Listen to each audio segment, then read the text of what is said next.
So when I first previewed the new features inside Android 11, I said that Android is a mature operating system. What that means is that unless some designer inside Google has a wild-eyed, harebrained idea, things just aren't going to radically change that much in a mature OS. Instead, the updates are going to be about cleaning up some bugs or fixing some security and privacy issues, or adding new features. But the thing about adding new features is that if you don't do it right, you end up just overwhelming the user. It all becomes this weird slurry of things that you just completely ignore. I mean, look at every single Samsung phone from like the Galaxy S3 to the Galaxy S8 if you want a good example of that. If you don't want to bear your user in checkboxes, what you have to do is manage complexity. And that is the real job of a mature operating system. Managing complexity. So for this review of Android 11, the big question is whether or not Google pulled that off. And my answer is barely. And I think I can explain why by pointing to this thing that a lot of us do when we get new software. It's the very first thing that I do after a big update. It's that I go to the settings. I poke around and see what's new inside the settings because often a lot of the new features are just sitting in there waiting to be toggled. It really is a pretty good way to learn what you can do in new software. It's like a sitemap, but for operating systems. So, all right, let's talk about the new features in Android 11, but through the settings app. I promise this will be fun. No, really. I mean, look, if you're watching a review of Android 11, you are almost as big a nerd as I am, so don't act like you're too good to look at the settings app with me. So the first setting I want to look at is bubbles. So you go to apps notifications, bubbles, and you make sure it's turned on. But the thing to actually pay attention to is what happens when you get a notification from a chat app like Android Messages or Facebook Messenger or whatever. Firstly, they appear in the section at the top of your notifications called Conversations. And this section is awesome. It means that you don't miss chats in the mix of all of the other notifications you get from all those other apps you don't care about. And it also means you can do stuff like mute notifications on a given chat thread because it's really, really busy, but that doesn't mean you're gonna miss it even though it's muted because it's still sitting at the top of your notifications. I really love it. Anyway, bubbles. If you look at the notification, you're gonna see a little box in the lower right-hand corner of the notification. There's one version of it that has an arrow pointing to a circle, that's to turn bubbles on, or arrow pointing away from a circle to turn bubbles off. I think this icon is confusing and weird, but I guess the square represents a notification and the circle is a bubble. Anyway, you tap it to toggle bubble mode on or off for any given conversation. Now, when you bubble a conversation, it turns into this little circle that you could put anywhere on the screen, and then you tap on it, it opens up the chat thread, and then you can chat. And you can intermix services, so you can have a stack of like 3 or 4 or 5 different chat apps all in a single bubble and tap and toggle between them. And this is great because it lets you have a conversation with somebody going for a while really quick while you're doing other stuff, and then you can just toss the thing away when you're done chatting with that person. Now I know, the first time you see bubbles, it's weird to have this thing pop up on your screen. You're probably gonna want to turn it off, but honestly, give them a shot. I ended up liking bubbles way more than I expected to. Okay, as long as we're talking about the notification shade, there is another new thing up here. Your media controls are no longer interspersed or at the top of your notifications, they're up there with your quick settings. That's just how it works now, but there is one setting that you can check. So you go to Sound, Media, Hide Player, and you can turn this off, and I have it turned off. Disabling it means that your media controls will stick around for a while, even if you pause them. It creates some extra space in the shade, but it's worth it because then you can go there and play pause stuff more quickly.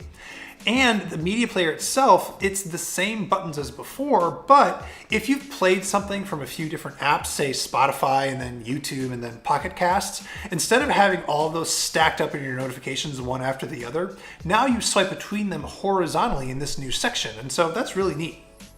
Also, don't miss the output button inside this new media section, which lets you select where the audio is going.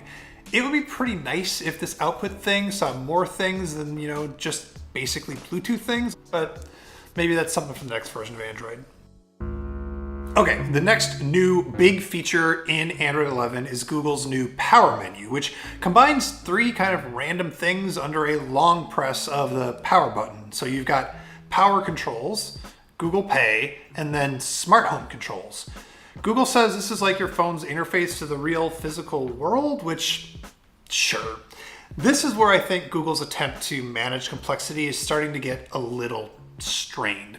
So for example, let's say you want to find the settings for this power menu. So you go to the settings app, which by itself seems like not too bad. I like that important controls like Wi-Fi or Bluetooth are right at the top, but anyway, where are the power controls? Well, they're under system gestures.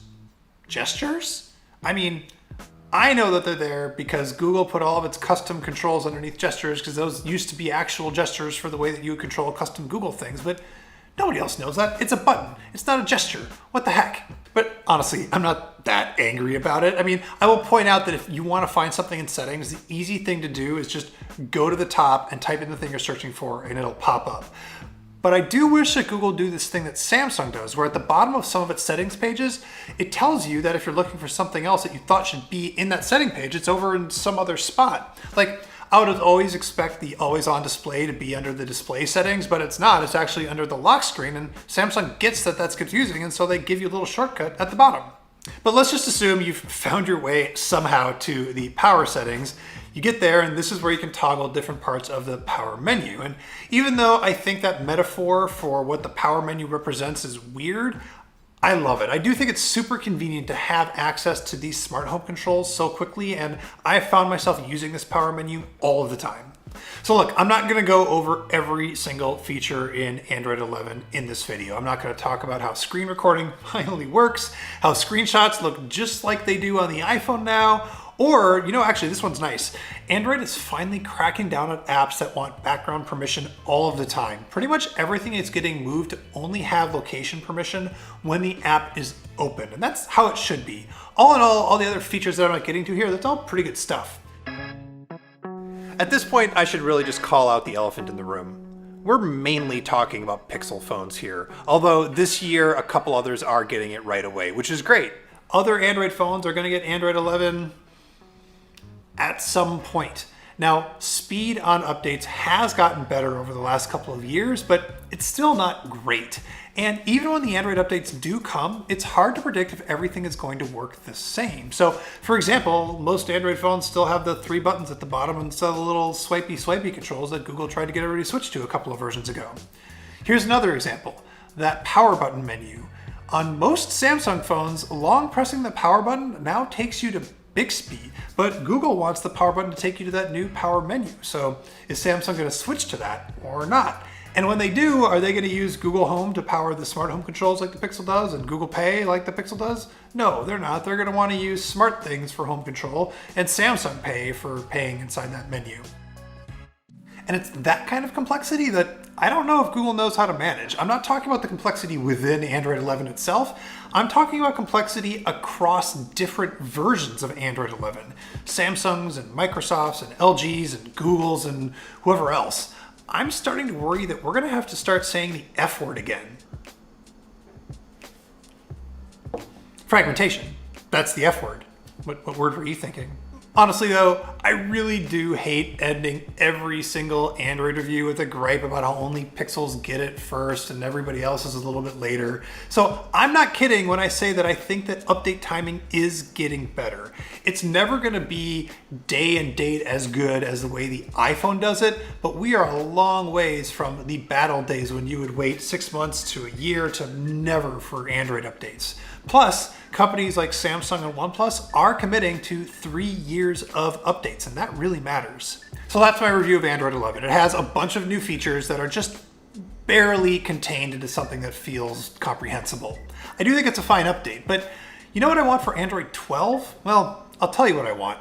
I want Android to be better on foldables and tablets. Samsung and Microsoft are doing 2 totally different things, and Android is still messy on Chrome OS. You know, phones, I think they've got enough features to last us for a while. It is time to finally fix Android on the big screens, and also to do a better job helping developers navigate all of these new form factors that are coming.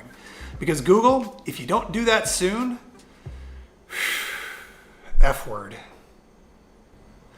Hey everybody, thank you so much for watching, and am I all alone in this bubble thing? I really like the bubbles. Let me know what you think of them down in the comments, and you know what else?